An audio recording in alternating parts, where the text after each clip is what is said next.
si digo que el miércoles pasado miramos al cielo.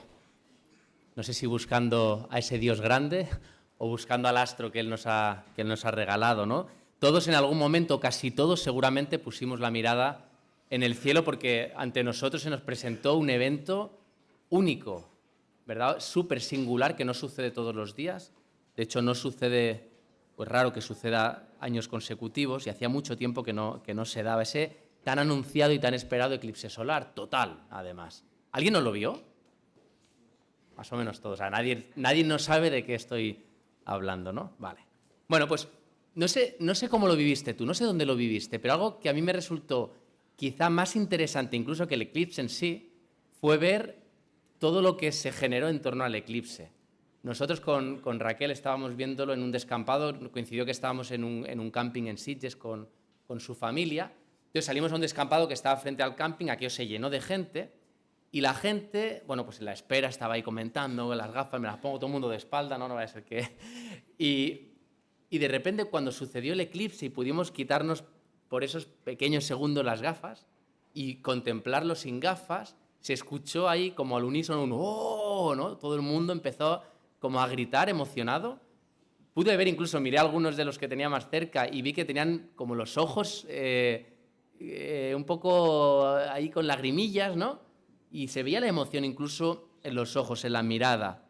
Y luego viendo imágenes, bueno, la gente gritaba, cantaba, ¿no? En imágenes hemos podido ver, no sé si vosotros lo vivisteis así, celebraciones, música, baile, danza, ¿no? Alrededor de ese momento de eclipse, como si fuese una fiesta, una celebración realmente, porque claro, estamos ante un momento pues súper especial, un acontecimiento histórico que, como decía, no se repite o no se vive todos los días.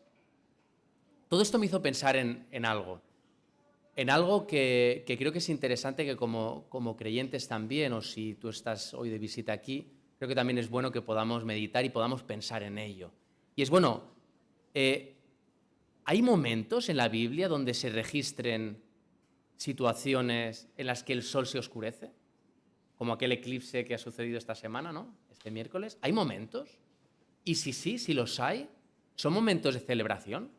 ¿Son momentos de festividad, como parece ser el miércoles, ¿no? La mayoría de los casos. ¿Invitan a la celebración o invitan más bien a la reflexión, incluso al temor, al miedo? ¿Qué pensáis? Bueno, pues de esto va la reflexión y el mensaje en esta mañana, ¿no? Que podamos acercarnos a esos textos, algunos de ellos, porque hay muchos en la Biblia, pero algunos de ellos donde se habla de sucesos ya acontecidos o que tienen que acontecer todavía, en los que el sol se oscureció o se oscurecerá. ¿Y qué significado tiene? ¿Qué significado tiene teológicamente, tanto en el Nuevo como en el Antiguo Testamento? Os hago un poquito de spoiler, os leo un texto, aunque luego iremos yendo y viendo varios, ¿no? Y recorriendo la Biblia, pero os leo uno de los textos, un pequeño aperitivo de lo que va a ser, para que vosotros mismos saquéis conclusiones y penséis y veáis si realmente invita o no invita a la celebración y a la fiesta. Joel 2, 30-31 dice: y daré prodigios en el cielo y en la tierra, es profecía de lo que ha de acontecer, sangre y fuego y columnas de humo, el sol se convertirá en tinieblas y la luna en sangre, antes que venga el día grande y espantoso de Jehová.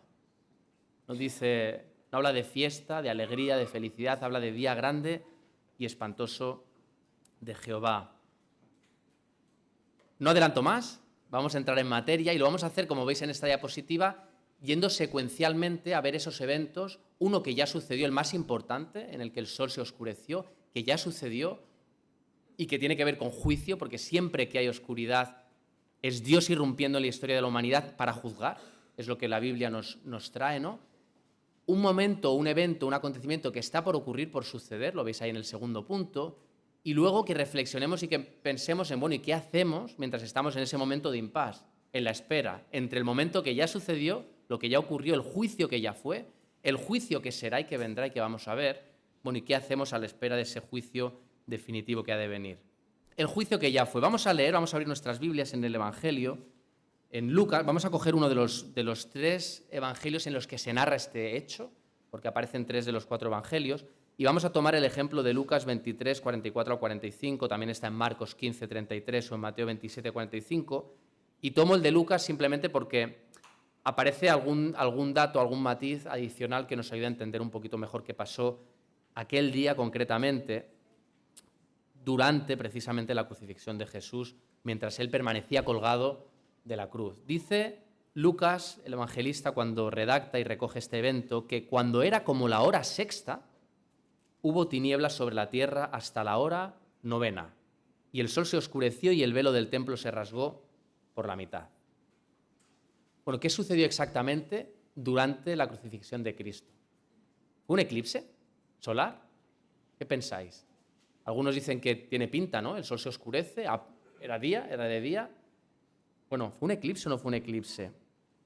Si hacemos la conversión de las horas que aquí se aparecen, ¿no? A nuestro lenguaje actual, nuestro horario actual, se hizo de noche desde las 12 del mediodía hasta las 3 de la tarde, o sea que el sol estaba ahí.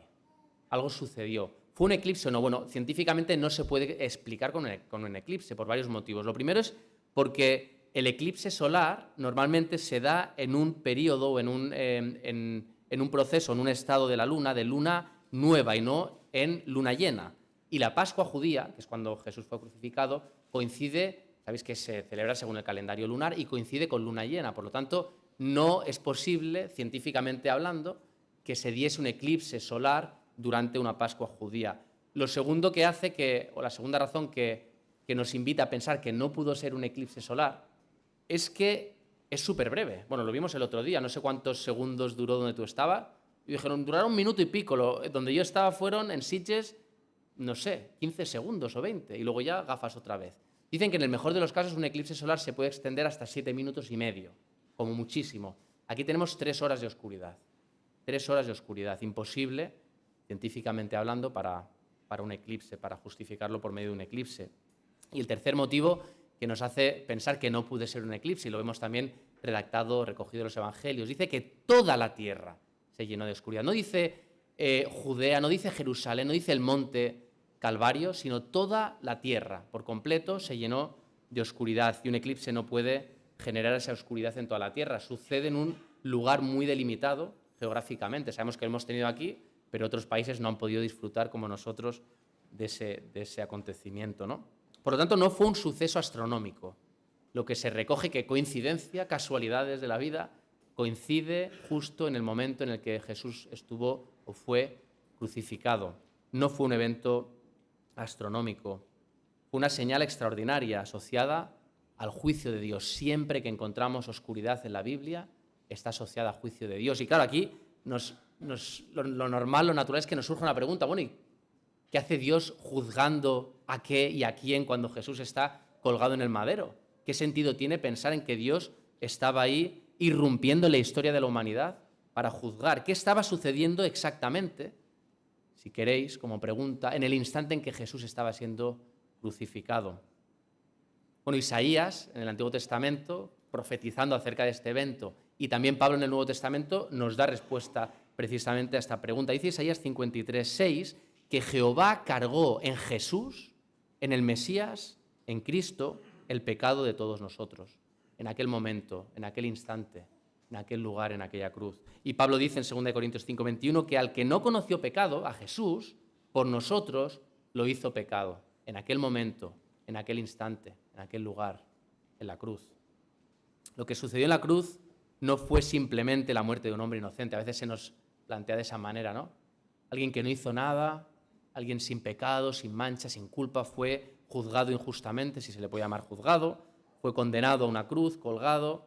Mira, mala suerte, mala pata para él. No fue simplemente eso. No fue simplemente ni siquiera la muerte de alguien, del Hijo de Dios, para cubrir, para limpiar nuestros pecados, para morir en nuestro lugar. No fue simplemente eso.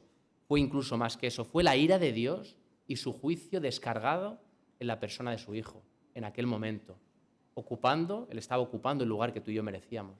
Y él tuvo que ver cómo Dios descargaba toda su ira y todo su juicio sobre su propio Hijo. Y de ahí que es interesante ver cómo Marcos, cuando recoge este mismo texto, donde habla de que el sol se oscurece, el versículo siguiente que recoge Marcos en su Evangelio dice y recoge una expresión de Jesús. ¿Recordáis que dijo Jesús cuando se oscurece? Cuando se hace de noche, Cuando Dios carga toda su ira y su juicio sobre su Hijo en aquella cruz. ¿Qué expresión? ¿Qué dice Jesús? Elí, Elí, lama sabactani, Dios mío, en arameo, Dios mío, ¿por qué me has desamparado? ¿Por qué me has abandonado? Jesús siente ese peso de la separación con Dios, con el Padre, con quien estaba perfectamente unido en ese preciso instante, recibiendo todo su juicio y su castigo. Bueno, ¿y qué nos enseña esto a nosotros, no? Porque vamos a decir, bueno, pues esto Jesús se lo llevó, gracias Señor. Y menos mal que nos lo ha quitado a nosotros y no tenemos que pasar por eso. ¿Qué nos enseña a nosotros hoy la cruz de Cristo? Bueno, yo creo que dos cosas fundamentales. La primera es que Dios se toma el pecado muy en serio. Dios se toma el pecado muy en serio. No podemos minimizar el pecado. No podemos pensar que, bueno, oye, como Dios perdona, ¿no? Como Dios es bueno con nosotros, como Él nos ama, no importa tanto lo que hagamos, no importa si nos equivocamos, no importa tanto si pecamos, no es tan grave, no es tan grave. De hecho, algunos de la iglesia primitiva pensaban así, incluso llevándolo al extremo, oye, como Dios muestra su gracia, oye, pues pequemos para que su gracia sobreabunde y así todavía le damos oportunidad a Dios a mostrar mayor gracia por nosotros. Nada de eso. Es muy serio el tema del pecado, tan serio que destruye la relación entre nosotros y Dios, que la rompe por completo y que su propio Hijo tuvo que pagar. Tuvo que morir en la cruz para restablecer, para restaurar, para pagar en nuestro lugar. Es muy serio, no lo relativicemos, no podemos hacerlo. Pero al mismo tiempo la cruz nos enseña otra verdad, que es igual de valiosa para nosotros y de importante, y es que Dios es misericordioso. Dios se toma igual de serio el pecado que nuestra salvación. Tan en serio se tomó nuestra salvación que hizo lo necesario para poner remedio a esa condenación, a esa muerte que nosotros merecíamos por causa de nuestro propio pecado. No habíamos vivido, ¿no? En aquel entonces vamos a pensar, bueno, yo no había pecado todavía. Bueno, pues hemos hecho lo mismo. De hecho, nos pasa hoy, ¿no? Conociendo todo lo que conocemos acerca del Señor, conociendo y habiendo aprendido y recibido a Cristo, seguimos fallando, seguimos pecando, seguimos cayendo, pero Dios se toma muy en serio tu salvación y mi salvación. Estuvo dispuesto a poner remedio entregando lo más preciado que tenía, entregando a Jesús. Y esto es increíble. Nos habla de esos dos atributos de Dios que coexisten en su persona, que conviven, que parece que tengan que ser un poco antagónicos o tengan que estar enfrentados, pero los encontramos en Él. La justicia, perfecta justicia, y la misericordia, infinita misericordia por nosotros. Claro, no podemos quedarnos indiferentes ante esto. Yo no sé qué pensamiento te viene a ti cuando recuerdas ese juicio de Dios cayendo con dureza sobre su Hijo en la cruz. ¿Qué piensas? No puede ser que seamos indiferentes a esa cruz. No puede ser que digamos, bueno, esto no va conmigo, porque esto va contigo, esto va conmigo. De hecho, Dios lo hizo por ti y por mí. Dios colgó a su Hijo de aquella cruz por ti y por mí. La pregunta que tenemos que hacernos, a la que tenemos que responder es, ¿qué haces tú con la cruz de Cristo? ¿Qué has hecho tú con la cruz de Cristo? ¿Qué vas a hacer tú con la cruz de Cristo si todavía no has hecho nada? No has decidido hacer nada. No basta con conocer la historia, no basta con decir, bueno, la admiro, ¿no? No basta con llevarla colgada al cuello, como también podemos hacer, no basta con llevarla en una camiseta o tatuada en un brazo, no es suficiente. La cruz fue por ti, por mí, fue para ti y para mí, requiere y exige una respuesta personal de tu parte y de mi parte hacia ella. ¿Ese es el único acontecimiento que narra la Biblia en el que el sol se oscureció o se oscurecerá? Bueno, hay muchos otros textos, muchos otros pasajes, especialmente en el Antiguo Testamento. Muchos de ellos pueden ser de doble cumplimiento, eso es importante. Hay profecías, sabéis, en el Antiguo Testamento que se cumplen más de una vez, en más de una ocasión, que quizá ya se han cumplido una vez y se cumplirán a futuro, o que quizá incluso se han cumplido dos veces. Primero en tiempos del Antiguo Testamento y después normalmente sucede en tiempos de Jesús. Sí que es importante tener cuidado al acercarnos a estos textos, pero el evento más importante que ya se cumplió, que ya sucedió, es el que hemos visto. Ahora, ¿eventos por suceder? ¿Hay algún evento importante, profetizado, que tenga que ver con el oscurecimiento también del sol, que se haga la noche durante el día y que tengamos que estar también atentos, alerta, para no perdérnoslo, ¿no? Como ese día miércoles a las 7:30 de la tarde, ese eclipse? Lo hay. Hubo un juicio que fue sobre Jesús y habrá un juicio que será sobre nosotros. Va a haber un juicio sobre ti y sobre mí. A veces pensamos que esto no va con nosotros, ¿no? Porque el juicio fue sobre Cristo, porque yo me acojo a su salvación y habrá un segundo juicio y ese, pues, para quien no crea. Bueno, ¿es lo que enseña la Biblia? ¿El juicio es solo para los que no crean? ¿Cómo será ese juicio? ¿Escaparemos a él? Bueno, pues vamos a verlo, ¿no? Vamos a ver el juicio que vendrá.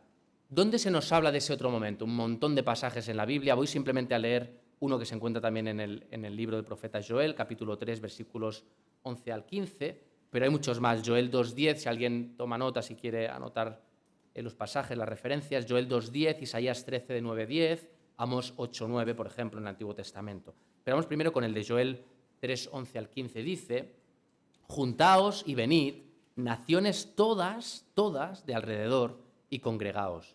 Haz venir allí, oh Jehová, a tus fuertes, despiértense las naciones y suban al valle de Josafat, porque allí me sentaré para juzgar a todas las naciones de alrededor. Echad la hoz, porque la mies está ya madura. Venid, descended, porque el lagar está lleno, rebosan las cubas, porque mucha es la maldad de ellos. Muchos pueblos en el valle de la decisión, porque cercano está el día de Jehová. ¿Ves que se repite? El día de Jehová, el día de su juicio en el valle de la decisión. El sol y la luna se oscurecerán y las estrellas retraerán su resplandor. Joel 3, 11 al 15. Y no solo en el Antiguo Testamento, en el Nuevo Testamento Jesús y también los apóstoles, y en especial lo vemos en el texto, por ejemplo, el discurso de Pedro en Pentecostés, retoman estas profecías para hablar de la segunda venida de Cristo. Pero fijaros cómo habla de ese acontecimiento Cristo. Dice Jesús mismo, antes de ser crucificado, hablando de lo que había de acontecer después de su crucifixión, cuando se acercasen los últimos tiempos, los últimos momentos antes de su venida, dijo: inmediatamente después de la tribulación de aquellos días, el sol se oscurecerá y la luna no dará su resplandor, y las estrellas caerán del cielo y las potencias de los cielos serán conmovidas. Entonces aparecerá la señal del Hijo del Hombre en el cielo, de Jesús, y entonces lamentarán todas las tribus de la tierra y verán al Hijo del Hombre viniendo sobre las nubes del cielo con poder y gran gloria.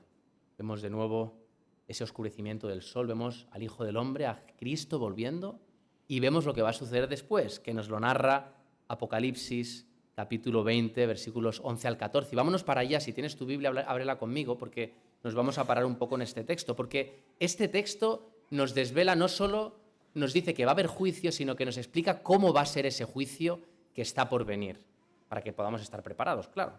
Dice: y vi un gran trono blanco, y al que estaba sentado en él, de delante del cual huyeron la tierra y el cielo, y ningún lugar se encontró para ellos. Y vi a los muertos, grandes y pequeños, de pie ante Dios. Y los libros fueron abiertos, y otro libro fue abierto, el cual es el libro de la vida. Y fueron juzgados los muertos por las cosas que estaban escritas en los libros, según sus obras. Y el mar entregó los muertos que había en él, y la muerte y el Hades entregaron los muertos que había en ellos, y fueron juzgados cada uno según sus obras.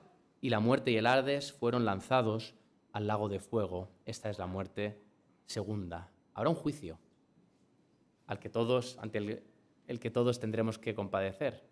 Ahora, compareceremos ante ese juicio, ¿y cuál será el resultado?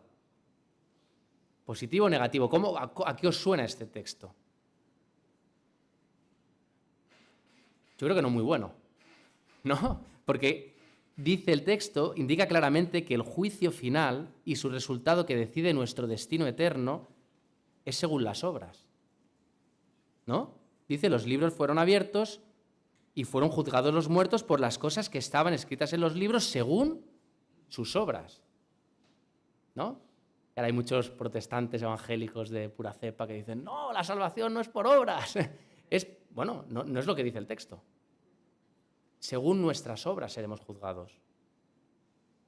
¿Y cuál es el resultado cuando somos juzgados según las obras? Y esto no es algo que solo diga Apocalipsis, Jesús mismo, cuando estuvo caminando en este mundo con nosotros y se le acercaron varias personas precisamente a hacerle esta pregunta: ¿qué tengo que hacer para heredar la vida eterna? ¿Cómo contestaba Jesús? ¿Hacia qué apuntaba? Joven rico, ¿qué tengo que hacer? Le dice: oye, ¿conoces los mandamientos? Sí, los conozco. Y Jesús se los lista. Todo eso hago. Muy bien. mira, pues vende todo lo que tienes, ¿no? Entrégalo a los pobres y vivirás. Haz esto y tendrás la vida eterna. Ostras, aquel hombre se va triste. Jesús no le habla de la fe ni de la gracia. Jesús le habla de las obras, salvación por obras. El maestro de la ley que se acerca a Jesús a hacerle la misma pregunta: ¿qué tengo que hacer para heredar la vida eterna? ¿Y cómo le contesta Jesús? ¿Qué dice? ¿Qué está escrito? ¿Qué dice la ley? Amarás al Señor tu Dios sobre todas las cosas. Contesta perfecto aquel hombre, ¿eh? Se la sabía. Y al Señor tu Dios sobre todas las cosas y a tu prójimo como a ti mismo, ¿no? Y dice, muy bien, te lo sabes perfecto, haz esto y vivirás. Y aquel hombre dice, bueno, ¿quién es mi prójimo? ¿No? Y es ahí donde encontramos la parábola del buen samaritano, explicada. Salvación según obras, juicio según obras y resultado según las obras. Claro, ¿cuál es la realidad de ese juicio y de ese resultado? Que todos suspendemos, ¿no? Caemos y suspendemos, y si hubiese, que no lo hay, desgraciadamente, ¿no? Pero si hubiese recuperación en septiembre, iríamos a la recuperación.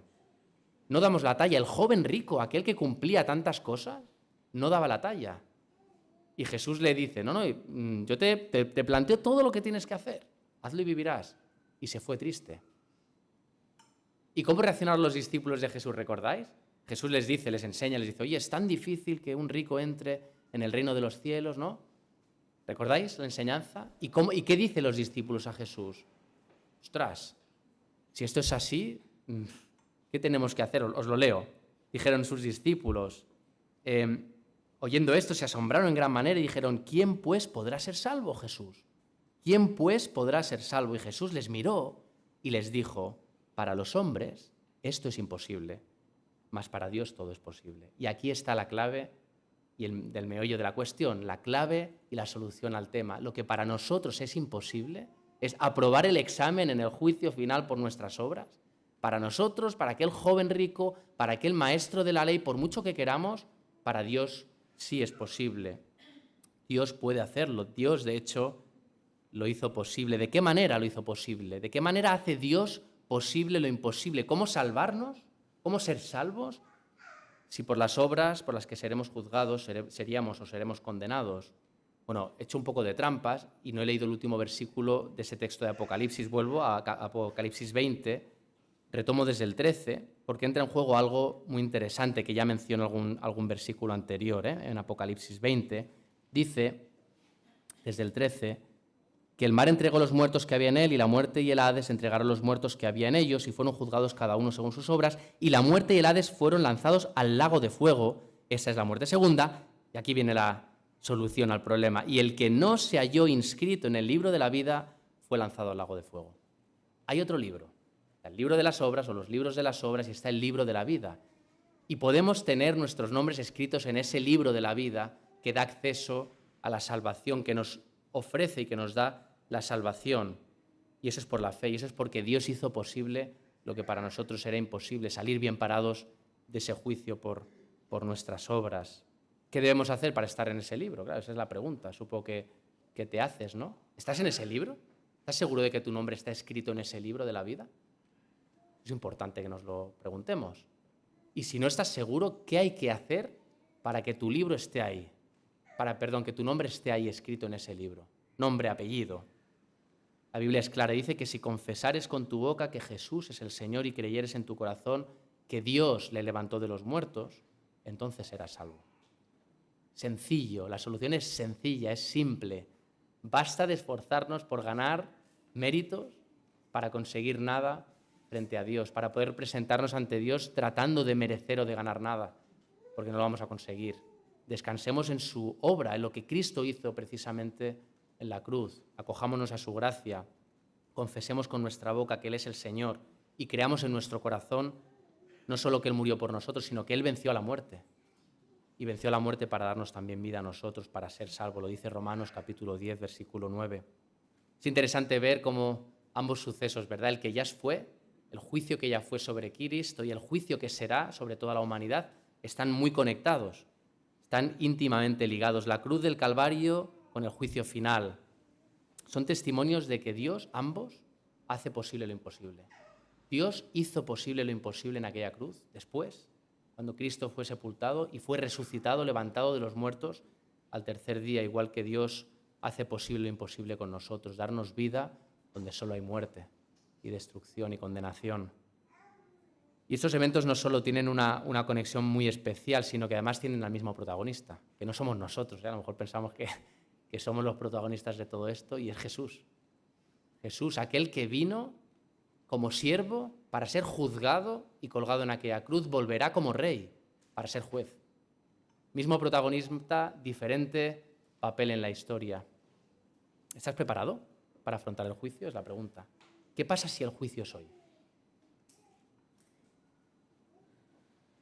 ¿Cómo saldríamos del examen? ¿Y si salimos mal parados? Cuando se abre el otro libro, ¿estaremos ahí? Bueno, pensemos en ello. Es importante, es urgente. Bueno, ¿y qué hacemos con todo esto? Decimos, vale, lo de Jesús ya fue, un juicio sobre él, habrá un juicio sobre mí, pero mira, esto llevamos mucho tiempo diciéndolo, la Biblia lo anuncia desde hace un montón de años, miles de años ya, y esto no llega. ¿Qué hago yo entre tanto? Si es que tengo que hacer algo con todo esto. ¿Qué hacemos mientras nos mantenemos a la espera del juicio que será? Bueno, pues tiene muchísimo que ver con nosotros, tiene muchísimo que ver con lo que tenemos que hacer mientras esperamos. Porque el mismo Cristo que será juez es el Cristo a través del cual hoy podemos seguir obteniendo y recibiendo salvación. Todavía estamos en ese periodo de la gracia. Para ti, para mí, pero también para aquellos que no le conocen, que están fuera de estas paredes. Aquí estamos todos pues como muy bien, ¿no? Con mucha oportunidad de escuchar, de dar respuesta al Señor, de entender, de tratar de comprender lo que Él tiene para nosotros, ¿no? Pero bueno, hay mucha gente que no tiene esa oportunidad. ¿Qué hacemos nosotros con eso? Mientras nos mantenemos a la espera de ese juicio que será. Dice el Señor Jesús, él mismo de su propia boca, dijo, porque no envió Dios a su Hijo al mundo para condenar al mundo. Qué importante es esto, sino para que el mundo sea salvo por él. Y el que en él cree no es condenado. Ahora, el que no cree ya ha sido condenado. Decíamos que estamos en ese periodo de la gracia. Dios sigue ofreciendo gracia. A veces pensamos o decimos, es un argumento que utilizan los que no creen para decir, Dios no puede ser bueno. Si Él va a condenar a la humanidad algún día y no va a perdonar, y si realmente existe Dios, pues oye, tendrá gracia con todos. Bueno, Jesús dijo, yo no condeno a nadie. Yo he venido para al revés, todos estamos condenados de serie. Yo he venido a traer salvación, perdón. Y el que no cree se condena. No es que yo le condene, será condenado. Dios sigue recibiendo con los brazos abiertos. Ahora, ¿qué hacemos nosotros con eso? Si ya has creído en Jesús, si lo has entendido, si lo has recibido, pero tienes a tu vecino, tienes a tu hijo en casa, tienes a tu esposo, a tu esposa, a tu compañero de trabajo, que no lo han entendido.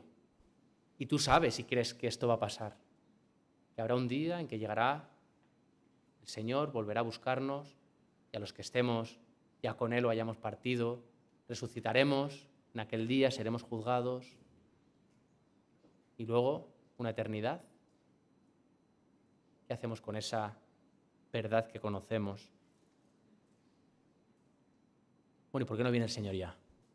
¿No? Que venga y que acabemos con esto, oportunidades ha habido. Bueno, el Señor es paciente contigo si todavía no le has recibido, lo dice Él también en su palabra. Él no retarda su promesa, Él no está faltando, Él no está fallando. Él tiene paciencia para contigo, para con aquellos que todavía no lo han recibido, para que pasen de muerte a vida, para que se arrepientan y procedan a ese arrepentimiento que Él ofrece. Y entre tanto, como decía, ¿qué hacemos? ¿Cómo lo hacemos de manera práctica? Porque esa es la pregunta. Tenemos carga a lo mejor por aquellos que no creen, pero ¿cómo lo hacemos? ¿Qué debemos hacer para acercarles a Cristo? Jesús dijo algo súper interesante que repetimos muchas veces, pero dijo otra cosa igual de interesante y muy parecida que repetimos mucho menos. Jesús dijo, yo soy la luz del mundo, ¿no? Pero luego dijo también, y vosotros sois la luz del mundo. Los yo sois de Jesús nos encantan, ¿verdad? Pero los vosotros sois, ostras, esto lo decimos menos. Yo soy la luz del mundo y vosotros sois también la luz del mundo. Y una ciudad, dijo Jesús, una ciudad, una iglesia como la nuestra, asentada sobre un monte, no se puede esconder. No puede ser que haya luz y la luz esté tapada. Hay una manta por encima que la cubra, no tiene sentido. Si vas a tapar la luz, pues apágala. ¿No? ¿Qué sentido tiene? Nosotros estamos aquí en Tarragona, en nuestra ciudad, no por casualidad. El Señor te ha puesto aquí por algún motivo. Y hay un motivo que va a suceder en 2 semanas.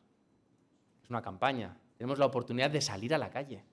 Fijaos lo que dijo también Pablo cuando escribió a los Filipenses en el capítulo 2:15, cómo de manera práctica ser luz. Dijo, para que seáis irreprensibles y sencillos, hijos de Dios sin mancha, en medio de una generación maligna y perversa, en medio de la cual resplandecéis, sois luz como luminares en el mundo. En medio, 2 veces, en medio, no aislados, no en Monasterio de Poblet, con nuestro aforo aquí bien, fresquitos, no, en medio, fuera, donde están las personas que no conocen a Cristo, donde se puede y se debe ser luz, y se puede y se debe resplandecer. ¿Cómo vas a poner tu granito de arena dentro de 2 semanas? Pedro aquí hacía un llamamiento a la colaboración. Bueno, el llamamiento es de Dios, ¿eh? Luego Pedro ha sido el vocero, pero es el Señor quien nos llama. Esto es nuestro llamamiento, es nuestra misión. Hay muchas formas, se puede colaborar, invitar, hablar, orar, acompañar. Hay tantas maneras en las que podemos ayudar y colaborar que no puede ser que digas, oye, no sé cómo hacerlo, no es posible. Así que yo te invito a que pienses en todo esto, a que pensemos en ese juicio que ya fue sobre Jesús, ese juicio que será sobre nosotros, esa espera en la que vivimos, de su inminente regreso, de su juicio, y esa campaña que tenemos en 2 semanas en la que podemos y debemos, y debo y debes colaborar también y participar. Esta semana hemos visto un eclipse solar, algo fascinante, algo que a todos pues, nos ha hecho pensar, ¿verdad?, en la grandeza seguramente de Dios y de la creación, y qué bueno poder observarlo, poder ser partícipes de eso. Pero cuánto más grande no es nuestro Dios haciendo la obra que hizo por nosotros, ¿verdad? A veces nos eclipsamos con los eclipses y no nos eclipsa nuestro Dios y la grandeza que hemos cantado. Pues dejémonos realmente eclipsar por Él y demos también esa luz en medio de la oscuridad que existe todavía hoy en nuestros días, en nuestras calles, para que otros también puedan conocerle a Él, que es el único que puede ofrecer salvación a las personas, a las naciones, antes de que sea demasiado tarde. ¿Qué vas a hacer tú con esta realidad si todavía no has recibido a Cristo en tu vida? ¿Y qué estás haciendo tú con esta realidad si ya le has recibido en tu vida? Bueno, pues que Él nos ayude a ser responsables y actuar como hijos suyos. Señor y Padre, gracias porque tú descargaste tu ira y tu juicio sobre tu Hijo en aquella cruz cuando debíamos estar nosotros, Señor. Merecíamos el castigo, todavía lo merecemos, pero sabemos que tu gracia y tu misericordia y tu amor es infinito por nosotros, Señor, y te queremos dar gracias por ello. Ayúdanos a no olvidarlo, Señor, a compartirlo, a saber de la importancia que tiene, Señor, es vital. Es una cuestión de vida o muerte el que otros puedan conocerte, recibirte. Pero también, Señor, te pedimos por los que estamos y los que están aquí hoy entre nosotros escuchando tu palabra, a quienes les estás dando la oportunidad, Señor, de reconocerte en sus vidas también, Señor, de recibirte como Señor y Salvador. Te pedimos por nuestros niños, nuestros adolescentes, jóvenes que están sentados aquí hoy, por las visitas, Señor, por las personas que llevan tiempo también escuchando, para que tú toques sus corazones, Señor, y puedan pasar también de muerte a vida, y en aquel día en el que nos veremos cara a cara contigo, Señor, podamos encontrar que nuestros nombres están escritos en el libro de la vida, por tu gracia, por tu misericordia y por tu obra en la cruz, Señor. Ayúdanos a ser luz como iglesia también, a cumplir con nuestro llamamiento, a ser valientes, a no tener miedo del que dirán, a no avergonzarnos, sabiendo que tú no te avergüenzas tampoco de nosotros, Señor. En el nombre de Jesús, amén.